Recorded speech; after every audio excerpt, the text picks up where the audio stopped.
may appointment sa dentist guys. Hindi ko alam kung sabay kami ni Leslie. Pero ang nakalagay kasi na schedule, ilan? 2 PM. So di ko alam kung 2 PM kung sino mauna or sabay kaming 2 PM. Malalaman natin.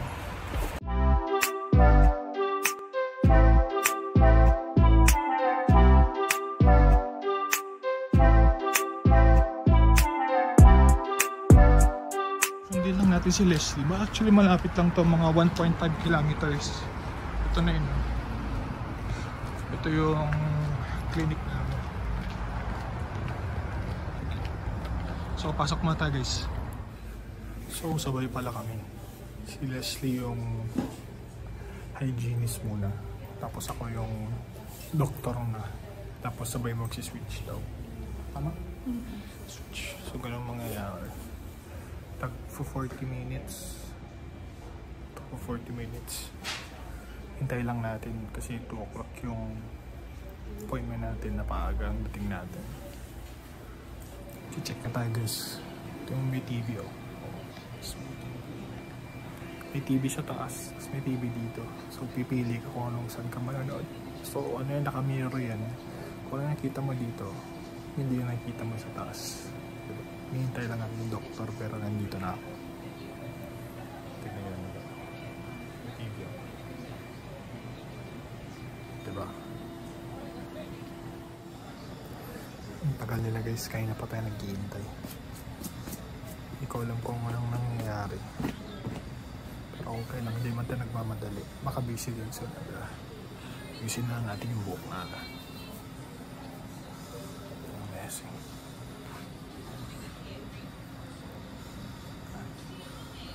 Nag-ayos na lang tayo ng buhok guys. Pero baka mamaya nandyan na sila.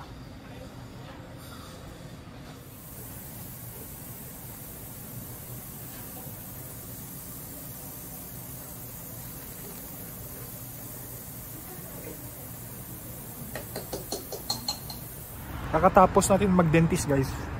Si Leslie naman. Labas muna tayo kasi hindi pwede mag-vlog sa labas. So, kung makikita nyo, medyo manhid tong taas ko kasi 3 filling ang ginawa dito sa taas. Dito kasi sa Canada, may anesthesia. So, manhid to. Hindi ko masyadong magalaw. Kaya kung kita nyo parang nag-freeze yung dito banda sa harapan ko kasi nga may anesthesia. So 3 filling or pasta yung ginawa sa akin. Tapos nirecommend din ng doktor na mag night guard ako. Kaya kung makikita nyo medyo madumi tong bunganga ko or yung mukha ko kasi parang sinukat nila eh. Doon ako nahaselan yung sukat-sukat na ano ko. Ang daming ilalagay dito sa taas hanggang makuha nila yung night guard. So kasi yung ngipin ko guys, nag-ano yan eh, nag-grind kasi ako, malala daw yung grinding ko. Sabi din ng doktor, kailangan kong kumuha ng night guard. Kasi yun nga, nag-grind, nababawasan yung ngipin, tapos yung mga feeling nga nilagay, pwedeng ma-damage. So additional cost din daw yun. Sabi niya, mas magandang i-feel mo na lahat para hindi na ma-damage yung mga feeling na ginawa natin, saka protected na din yung teeth mo. So ang nakita kanina, in-examine din ako, no, 4 na filling, ginawa 3 kanina. Tapos next time, siguro next month na, or hindi ko alam kung anong decision ni Leslie kasi ako convenient naman sa schedule ko. So sa kanya siya magde-decide kung kailan kami pupunta, pero ayoko nung multiple na. Gusto ko yung isahan na lang, tapos para hindi sayang yung oras, kasi kung hati-hatiin mo, hassle sa akin eh. So sabi ko, kahit next month na lang, pero maraming procedure para hindi pa balik-balik, diba? So sabi ko din yung cleaning ko din up na din, night guard plus filling ang gagawin sa akin next time. So ewan ko kung anong gagawin kay Leslie. So yung ang kaso kasi kay Leslie ganito. Leslie kasi yung crown niya nasira So nasira, meaning yung ngipin na nakakabit dito, yun yung sumama dun sa crown, nasira na yung ngipin dito na yung pagsusyutan. Hindi ko alam kung paano ginawa. Tignan natin, tanongin natin siya kung anong ginawa mamaya. So pasok muna tayo kasi ilalamig na ako. Tapos na tayong mag-dentist. Ang daming procedure nung kay Leslie. Hindi siya, si Leslie hindi high maintenance, pero yung ngipin napaka high maintenance. Gigi tayo dito sa ngipin na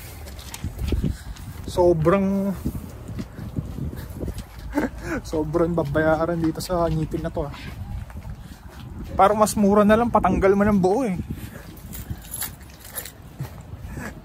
Hindi ko pa alam yung kwento, pero nakita ko yung presyo, 4,000.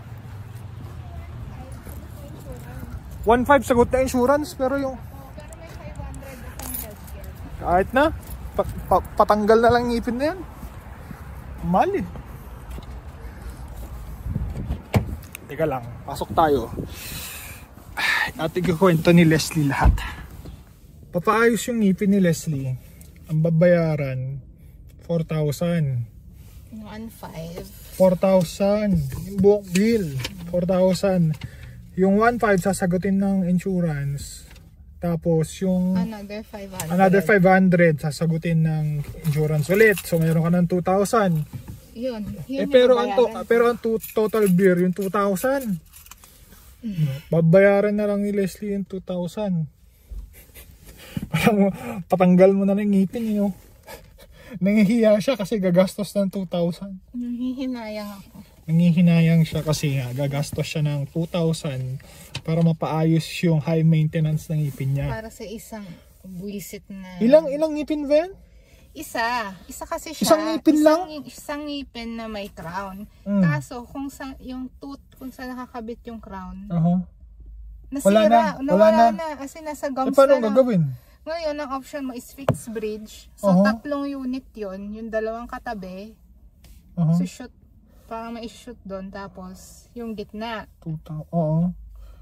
Alam mo? Another option is implant. Yun lang, yung nag-isang tooth, yun lang yung gagalawin. So, ano mas mura?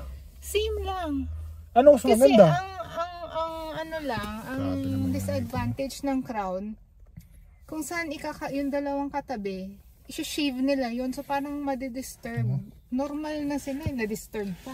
Tapos mahirap parang mas maganda na uuwi ng Pilipinas, doon mo paayos para mas mura eh.